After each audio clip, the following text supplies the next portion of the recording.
9-р сарын 1-ээр иргэний улсын бүртгэлийн чиглэлээр 2678, эд хөрөнгийн эрхийн улсын бүртгэлийн чиглэлээр 7247,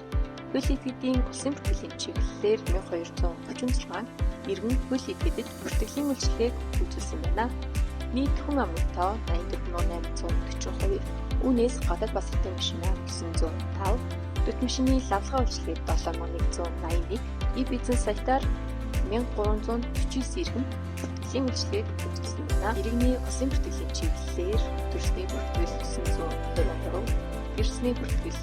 193, нас барсны бүртгэл 398, үндэсний эмнэлгийн гадаад басар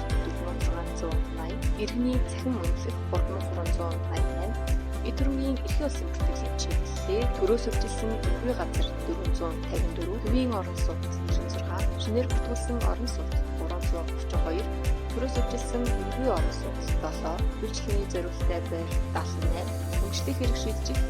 1895, лавлгаа холбор 560, барьцааны гэрээ 3789, бусад 46 бол хууль этгээдийн улсын бүртгэлийн чиглэлээр хязгаарлалтын хариуцлагатай компани 149, нөхөрлөл 5, хошоо 108, төрийн бас байгууллага 47, үйлдвэрчний ерөнхийлөгчийн байгууллага 2, бусад 945 бүртгэлийн үйлчлэгийг үзүүлсэн байна.